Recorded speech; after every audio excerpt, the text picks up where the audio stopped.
بسم اللہ الرحمن الرحیم۔ خالد بن ولید رضی اللہ تعالیٰ عنہ ایک ایسے صحابہ رسول کی داستان ہے جس نے اسلام قبول کیا تو آپ جناب حضور اکرم صلی اللہ علیہ وآلہ وسلم نے سیف اللہ یعنی اللہ کی تلوار کے خطاب سے نوازا۔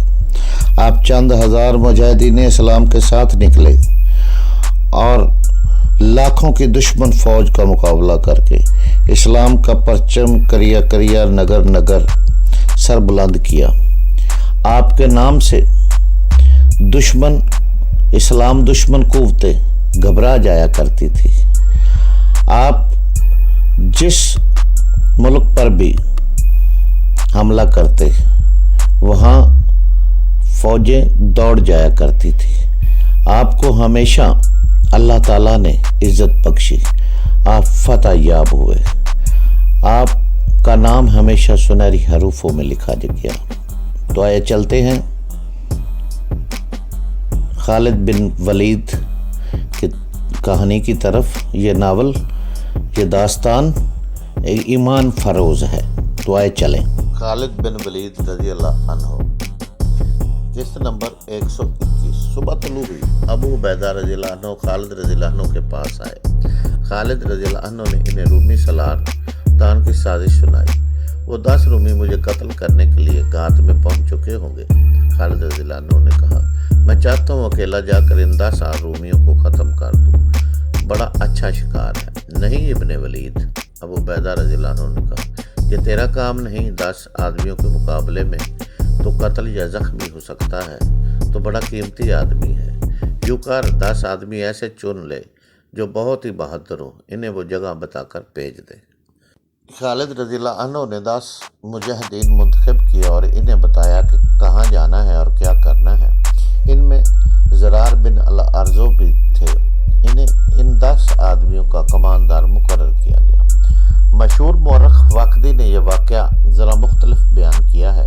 وہ لکھتا ہے کہ طے یہ پایا تھا کہ خالد رضی اللہ عنہ اس دوران وردان کی ملاقات ہوگی۔ وردان خالد رضی اللہ عنہ کو دبوچ لے گا اور اس کی پکار پر اس کے 10 رومی گھات سے نکل کر خالد رضی اللہ عنہ کو قتل کر دیں گے۔ 3 اور مورخوں نے بھی یہ واقعہ اسی طرح بیان کیا ہے۔ دان نے اپنے 10 آدمی رات کے آخری پہر کی تاریکی میں گھات لگانے کے لیے بھیج دیے تھے۔ خالد رضی اللہ عنہ نے اپنے 10 آدمی اس وقت کے لگ بھگ بھیج دیے تھے۔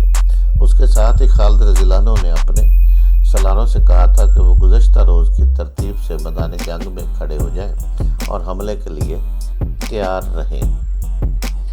دان نے مسلمانوں کو جنگی تربیت میں آتے دیکھ کر جنگی ترتیب میں ہو جانے کا حکم دیا۔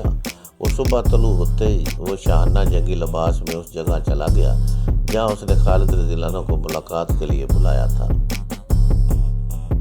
ادھر سے خالد رضی اللہ عنہ بھی آ گئے اور دونوں ایک دوسرے کے سامنے کھڑے ہو گئے۔ او عرب کے بدو، وردان نے خالد رضی اللہ عنہ سے کہا، تو اور تیرے لوگ عرب میں بھوکے مرتے ہیں اور تو کیسر روم کی شاہی فوج کے مقابلے میں آ گیا۔ او لٹیرے، کیا میں نہیں جانتا کہ تم لوگ وہاں مفلسی کی بدترین زندگی گزارتے ہو؟ او رومی کتے، خالد رضی اللہ عنہ نے غضبناک آواز میں کہا، میں تجھے آخری بار کہتا ہوں کہ اسلام قبول کر لے یا جزیہ ادا کر۔ وردان نے چپٹ کر خالد رضی اللہ عنہ کو اپنے بازوؤں میں جکڑ لیا۔ آؤ آؤ، دان نے اپنے 10 آدمیوں کو پکارا جو قریب کہیں چھپے ہوئے تھے۔ خالد رضی اللہ عنہ کم طاقتور تو نہیں تھے، لیکن وردان بھی طاقت میں کچھ کم نہ تھا۔ خالد رضی اللہ عنہ نے بہت زور لگایا کہ وردان سے ذرا سا آزاد ہو جائیں تاکہ تلوار نیام سے نکال سکے، لیکن کامیاب نہ ہو سکے۔ انہوں نے دیکھا کہ 10 رومی اپنی فوجی وردی میں ان کی طرف دوڑے آ رہے ہیں۔ خالد رضی اللہ عنہ کو اپنا آخری وقت نظر آنے لگا۔ انہیں توقع تھی کہ زرار اور اس کے 9 مجاہدین نے گھات والے 10 آدمیوں کو ختم کر دیا ہوگا، مگر وہ 10 کے 10 زندہ چلے آ رہے تھے۔ خالد رضی اللہ عنہ کو خیال آیا کہ زرار اور ان کے مجاہدین رومیوں کے ہاتھوں مارے گئے یا وقت پر پہنچ نہ سکے۔ جب رومی قریب آئے تو ایک نے خود اور ذرا اپنی قمیض اتار کر پھینک دی اور اللہ اکبر کا نعرہ لگایا۔ تب خالد رضی اللہ عنہ نے دیکھا کہ یہ تو زرار ہے۔ انہوں نے باقی 9 کو قریب سے دیکھا وہ ان کے اپنے ہی منتخب کیے ہوئے مجاہدین تھے۔ یہ مذاق زرار بن الارزو نے کیا تھا۔ انہوں نے گھات میں بیٹھے ہوئے رومیوں کو پکڑ کر بڑے اطمینان سے قتل کر دیا تھا، پھر ان کی وردیاں اتار کر پہن لی۔ انہیں معلوم تھا کہ وردان پکارے گا اور وہ وردان کی پکار پر نکل آئے۔ وردان خوش ہو گیا کہ اس کی سازش کامیاب ہوگی۔ پیچھے ہٹ ابن ولید، زرار نے تلوار نکال کر کہا، یہ میرا شکار ہے، اور وہ وردان کی طرف بڑھنے لگا۔ قسم ہے تجھے اس کی جو کوئی بھی تیرا محبوب ہے، وردان نے خالد رضی اللہ عنہ سے کہا، مجھے اپنی تلوار سے ختم کر اور اس شیطان کو مجھ سے دور رکھ۔ زرار نے اپنی ایک دشتناک مثال قائم کر رکھی تھی۔ زرار نے زرار کو ذاتی مقابلوں میں رومیوں کو کاٹتے بھی دیکھا تھا۔ اسے ڈر تھا کہ زرار اسے اذیت دے دے کر ماریں گے۔ اس کے لیے اب بھاگ نکلنا ناممکن تھا۔ وہ چاہتا تھا کہ اسے جلدی مار دیا جائے۔ خالد رضی اللہ عنہ نے زرار کو اشارہ کیا اور ہاتھ ان کی طرف بڑھایا۔ زرار نے اپنی تلوار خالد رضی اللہ عنہ کو دے دی۔ وردان نے منہ دوسری طرف کر لیا۔ خالد رضی اللہ عنہ نے ایک ہی بار سے وردان کا سر زمین پر ڈھیر کر دیا۔ خالد رضی اللہ عنہ وہاں رکے نہیں، فوراً اپنی فوج تک پہنچے اور حملے کا حکم دے دیا۔ یہ حملہ بھی گزشتہ روز کی مانند تھا۔ خالد رضی اللہ عنہ نے قلب اور دونوں پہلوؤں کے دستوں کو ایک ہی حلہ بولنے کا حکم دیا۔ انہوں نے 4000 مجاہدین کو محفوظہ، جس کے سالار یزید بن جبل تھے، پیچھے رکھا۔ مسلمان حملہ کرتے اور پیچھے ہٹاتے تھے، وہ پھر حملہ کرتے۔ رومی تعداد میں زیادہ تھے، لیکن ان کا سالار اعلیٰ ان میں نہیں تھا۔ ان کی جگہ ان کا سالار قبلکار تھا، کمان کر رہا تھا۔ رومی جم کر مقابلہ کر رہے تھے، لیکن مسلمانوں کے حملے غضبناک تھے۔ ان کے سالار سپاہیوں کی طرح لڑ رہے تھے۔ خود خالد رضی اللہ عنہ سالار سے سپاہی بن گئے تھے۔ رومی سالار لڑا نہیں کرتے بلکہ حکم دیا کرتے تھے، لیکن اس مارکے میں وہ مسلمان سالاروں کی دیکھا دیکھی سپاہیوں کی طرح لڑنے لگے۔ جنگ کی شدت اور خون ریزی بڑھتی چلی گئی۔ دونوں طرف کوئی چال نہیں چلی جا رہی تھی۔ زیادہ نقصان رومیوں کا ہو رہا تھا۔ ان کا لشکر تہ در تہ تھا۔ خالد رضی اللہ عنہ نے یہ سوچ کر اتنا شدید حملہ کرایا تھا کہ دشمن کا سالار اعلیٰ مارا جا چکا ہے، اور مجاہدین یہ دیکھ کر تابڑ توڑ حملے کرتے تھے کہ رومیوں کی تعداد اتنی زیادہ ہے کہ وہ ایک دوسرے میں پھنس کر رہ گئے ہیں۔ خالد رضی اللہ عنہ کا حملہ ایک اور مرحلہ وار شروع کرنا چاہتے تھے، جس کے لیے وہ موزوں موقع دیکھ رہے تھے۔ چند گھنٹوں بعد انہیں یہ موقع ملا۔ دونوں فوجیں تھک گئی تھی۔ رومیوں کو پتہ چل گیا تھا کہ ان کا سالار اعلیٰ ان میں نہیں۔ البتہ رومی سالار پورے جوش و خروش سے لڑ بھی رہے تھے اور لڑا بھی رہے تھے۔ خالد رضی اللہ عنہ نے 4000 نفری کے محفوظہ کو، جس کے سالار یزید بن جبل تھے، دشمن کے قلب پر حملے کا حکم دے دیا۔ یہ 4000 مجاہدین تازہ دم تھے اور لڑائی میں شریک ہونے کے لیے اتنے بےتاب کے نعرے لگاتے اور بے قابو ہوئے چلے جاتے تھے۔ حکم ملتے ہی وہ رکے ہوئے سیلاب کی طرح گئے اور اتنا شدید حملہ کیا کہ رومیوں کی صفوں کو دور اندر تک چلے گئے۔ مجاہدین کے سالار رومیوں کے سالار قبلکار کو ڈھونڈتے پھر رہے تھے۔ مرکزی جھنڈا اسی کے پاس تھا اور وہ دوران اس قائم مقام سالار تھا۔ پہلے بتایا جا چکا ہے کہ اس نے وردان سے کہہ دیا تھا کہ مسلمانوں کے ساتھ صلح کا سمجھوتا کر لیا جائے۔ اس کی دوربین نگاہوں نے دیکھ لیا تھا کہ مسلمان رومیوں پر غالب آ جائیں گے۔ تان نے اسے ڈانٹ دیا تھا۔